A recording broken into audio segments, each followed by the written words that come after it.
As he tells it, the man was a 21-year-old on break from college and eager to try a new sex act with his girlfriend.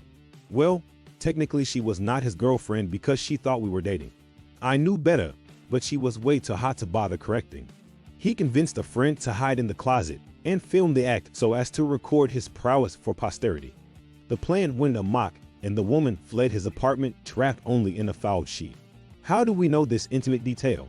It's on his website. The man in question, Tucker Max, has built a publishing empire out of such moments, cataloging them online and in books that have sold more than 2 million copies. Max, who spawned the literary genre for Tyre, boasts that he gets about 5 sexual offers a day via mail, Facebook, and Twitter alone. This is the norm for pretty much any male celeb, says Max. I'm just the first guy who ever wrote stuff down in a really funny, really honest, really compelling way. I'm famous for this times T. Tucker Max and his ilk stoke our attention and our ire sometimes in equal measure. They are a decidedly mixed bag. Therein lies one of the many paradoxes of narcissists, and the primary reason narcissists are so difficult to identify and understand. If narcissists were just jerks, they would be easy to avoid. The fact that they are entertaining and exciting as well as aggressive and manipulative makes them compelling in the real world and as subjects of psychological scrutiny. A cross-section of the narcissist's ego will reveal high levels of self-esteem, grandiosity, self-focus, and self-importance. They think they are more physically attractive and intelligent than just about everyone, and would rather be admired than liked. They are enraged when told they aren't beautiful or brilliant, but aren't affected much if told they are jerks.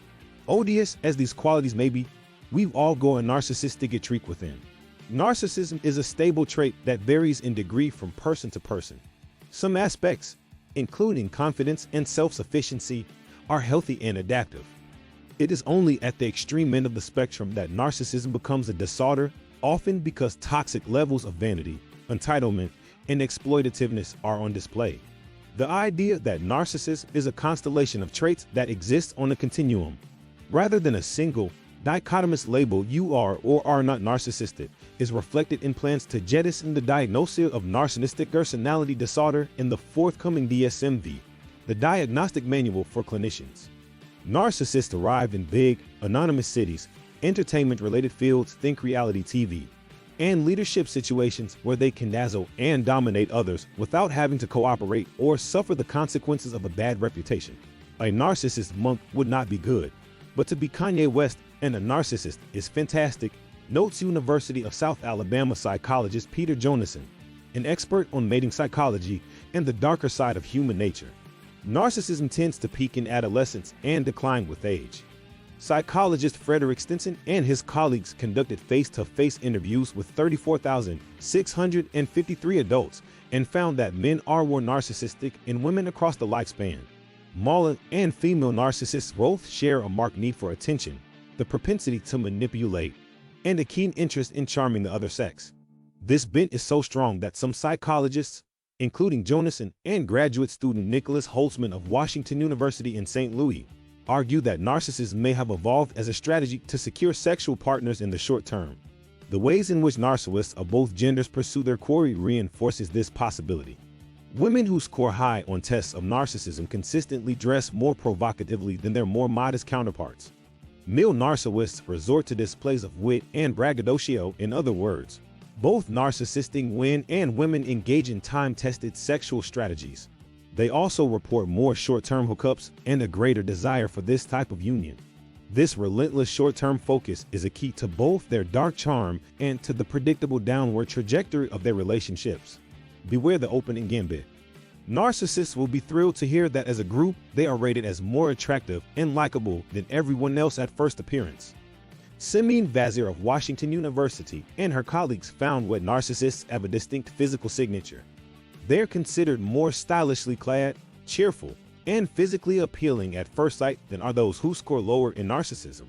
In Vazir's study of the narcissistic women were impeccably groomed and the men were more chiseled than their non-preening peers. Indeed, a range of studies find a robust link between narcissism and physical attractiveness, and narcissist tactics for standing out are well documented, often by themselves. Case in point, the VH1 self-declared pickup artist Mystery, whose sports platform shoes, black fingernails, and just enough odd accessories, goggles, velvet hat to give shy women a built-in icebreaker. While narcissists often love the sound of their own voice, they don't always sound pretty to others. Nicholas Holtzman and Michael Strube found that subjects who scored higher in narcissism engaged in more disagreeable verbal behaviors, arguing and cursing more, and using more sexual language than their more modest counterparts. Narcissist language and demeanor is often geared toward one objective: to maintain power in an interaction. Psychologist Anita Evangelisti of the University of Texas at Austin found that tactics in the narcissist toolbox include bragging, refocusing the topic of conversation, making exaggerated hand movements, talking loudly, and showing disinterest by glazing over when others speak. In the sexual realm, promiscuity is a key strategy that allows narcissists to maintain control. Think the principle of least interest, in which the partner with the least interest in a relationship has the greatest power. I allow a woman to feel the gift of really wanting me whenever I feel she needs to feel that, notes Mystery in The Pickup Artist, the new and improved dart of seduction. Every 3 weeks or so I remind her that I continue to have options, and continue to choose her. Promiscuity is a key behavioral ingredient also, because narcissists are always searching for a better deal. Psychologist Joshua Foster at the University of South Alabama and W. Keith Campbell of the University of Georgia found that when narcissists think their partner is committed, they are even more willing to cheat, presumably because they feel that they are more likely to get away with it. And narcissists get a rush out of convincing partners to do things or engage in sexual acts that they would normally eschew. Because control is so important to you narcissists, they can abruptly lose their charm if destabilized or threatened. This two-faced behavior is often the first clue to their true character. They get angry when rejected, overreacting to small slights, and punishing those who do not support their grandiose image of themselves. One study even found that when spurned, highly narcissistic individuals punished other research participants who had nothing to do with the rejection itself. Narcissists add away with these unsavory antics because, at least initially, they are so charming. Psychologist Midgety Back of Johannes Gutenberg University in Mainz, Germany, and his colleagues deconstructed the charismatic air that many narcissists exude: attractiveness, competence, interpersonal warmth, and humor. Among a pool of college students, those reporting higher levels of entitlement tended to be the most popular students in the class. In a separate study, Back and his colleagues found that while students expected charming individuals to like others more, people with self-centered values actually dislike others more. Clearly, narcissists are easily misread. The picture is further complicated by the fact that, as Back and his colleagues demonstrate, both extroverts and narcissists have an interpersonal style that endears them to others. So to conclude that a person may be narcissistic based on energetic and self-assured body movements, friendly facial expressions, and original introductions would be to dismiss many non-narcissists. Narcissists' manipulative bent can be a lever for social influence as much as for exploitation.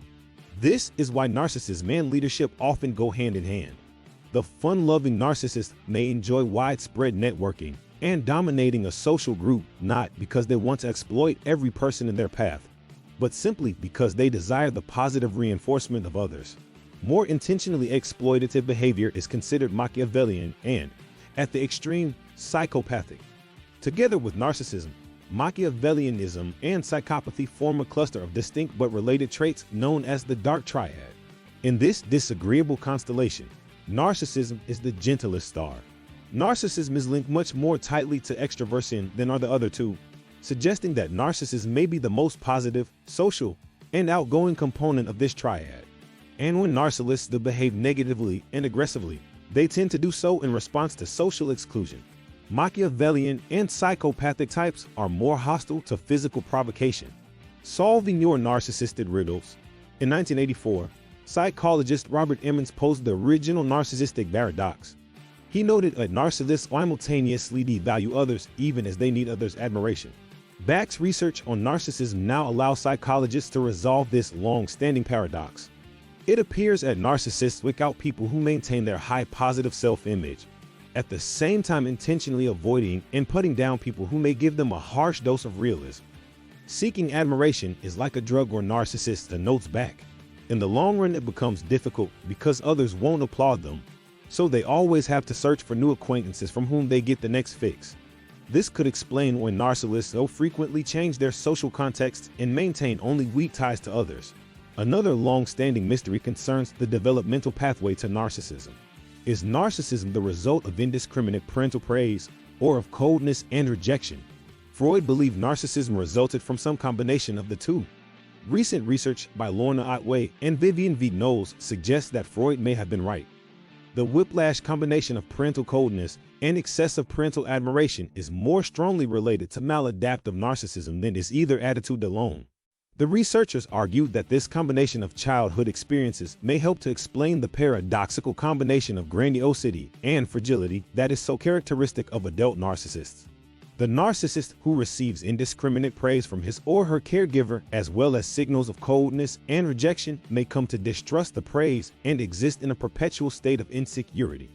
Beck argues that peers also contribute to this dynamic and that their positive first impressions fade. Narcissists are popular so they get positive feedback, but are then devalued in the long term when people learn their true colors. Inconsistent feedback can breed a deep craving for admiration in a person with narcissistic tendencies, hence the quest for fleeting ego boosts. In the sexual realm, a narcissist may be satisfied just knowing a person finds him or her attractive.